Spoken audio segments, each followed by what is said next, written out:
Whether you're looking for your first job or you have a job, but you want to see what more there is in the market, then this video is for you. In this video, I'm going to be teaching you 10 mistakes you are making in your resume that are causing you those automatic job rejections. I will also be giving you solutions on how you can increase your chances of getting more job interviews and job offers. So let's dive into it. If you don't know me, hi, I'm Divya Kataria. I'm an employability and interview coach with over 100,000 followers on Instagram.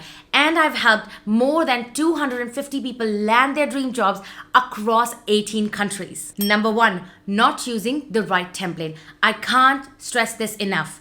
If you don't start with the right resume template, then you're putting yourself to failure. It doesn't matter how good the content is in your resume. If it's not being served in the right template, it is basically useless. Nearly 70% of mid-sized company and 95% of Fortune 500 companies use something that is called applicant tracking system, which is a hiring software to help them reduce the amount of time and resources taken into shortlisting potential candidates for the roles. So, in a nutshell, if you don't have the right resume template, then the hiring software or the robot really is not going to be able to read it and will cause you automatic job rejection. ATS works by creating a similarity report of the contents in a resume and matching with the job description to make sure you're the right fit. The higher the similarity ratio, the higher are your chances of getting shortlisted for an interview. So, your designer, Canva, and Photoshop templates are really not doing you justice because ATS is not able to read it. My advice is to use a simple word template or a new line of templates that I'm launching very, very soon. Number two, wrong font. Now, this mistake is actually linked to the information I gave you earlier. You know that 80 to 90% of the time, your resume is being read by applicant tracking system or hiring software. Using the wrong font in your resume can actually make you get auto rejection in the middle of the night, such as this. My advice is to stick to old school fonts that are readable by the applicant tracking system, such as the one on the screen. Those beautiful cursive fonts that you find on Canva or Photoshop may look really cool when you're making your resume, but you need to think about whether they are readable by the applicant tracking system, because if they're not readable by the applicant tracking system, then it's game over. Number three, wrong font size. Now, this is a mistake that nearly 90% of the job seekers make, which is that sometimes the text in the resume is either too small or too big, which can really make the HR cringe.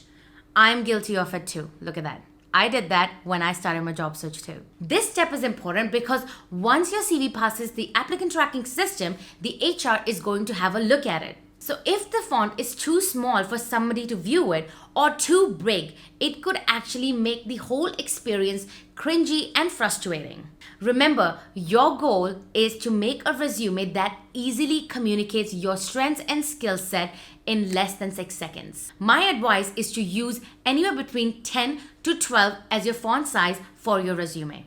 Number four, cramping your resume. I have seen dozens, hundreds of resume, and nothing makes me cringe more than seeing a resume that is just congested and cramped up that it gives me anxiety when I'm looking at it. So just imagine if you're a recruiter and you have 100 CVs to go through and you're looking at a CV that looks like this. It's bound to stress you out. The key to getting shortlisted is that you want to make sure that your resume is easy to read and comprehend. It's a minimalistic approach to your resume with proper bullet points, proper spacing, proper hierarchy in terms of text, and not overcrowding your work experience section.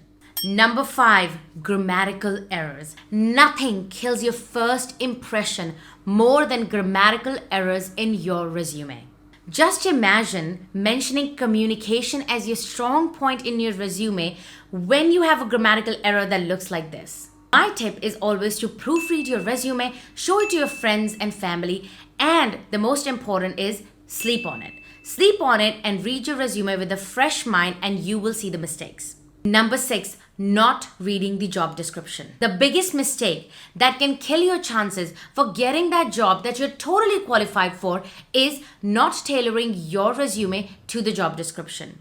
Imagine if The job description says we're looking for a customer service superstar, and your CV is still talking about your HR experience. So when you write your resume, I want you to be asking yourself two questions. Number one, what does the recruiter wants to see in this? Number two, how can I show my skill set in line to the requirements of the job description? So my pro tip is always read the job requirements and responsibilities section of the job description before sending your resume.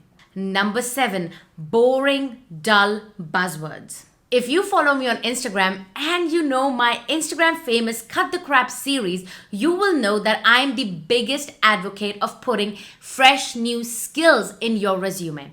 If you don't follow me on Instagram, do it right now. Nothing will kill your first impression in front of the recruiter other than these boring words such as detail-oriented, go-getter, self-starter. In my opinion, your skills section is the most important part of your resume. And that's because when a recruiter will be skimming through your resume, they are more likely to go and read the skills section first because, let's be honest, it's more clean and in bullet points. So make sure you're using skills that are relevant to your industry and specific to your niche rather than using generic basic skills that everybody's going to have. Your skills section will also help you increase your similarity ratio in the hiring software, thereby increasing your chances of getting shortlisted. Number 8, generic work experience summary. Imagine if you're a recruiter and you're reading a CV where they lay out every single task they did in their job, such as photocopying,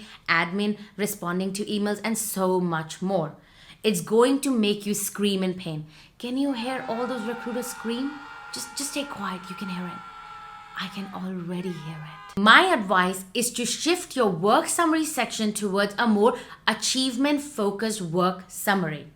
Now, what that means is that instead of going to your basic day-to-day responsibilities, try to bring focus on something that you achieved, you streamlined, or if you were a part of a big project. So, in a nutshell, focus on your career highlights in your work summary as opposed to your day-to-day work responsibilities. Number 9, too long. A lot of times I see resumes of interns or somebody who only has 2 to 4 years of experience in the industry with 4 pages of resume. And my first impression is always, are you serious? So my rule is if you have experience less than 10 years, then stick to 1 to 2 pages. If you're an intern or a recent graduate, try to stick to 1-page resume. Number 10, photos on your resume. This is my opinion, and I'm sure this is going to ruffle some feathers, and I'd like to know more in the comments section. What do you think? Do you put a photo in your resume or not? In my opinion, I don't like putting photos on my resume, and I don't recommend people to do it unless it is absolutely necessary and a requirement of your industry or the country you're applying for.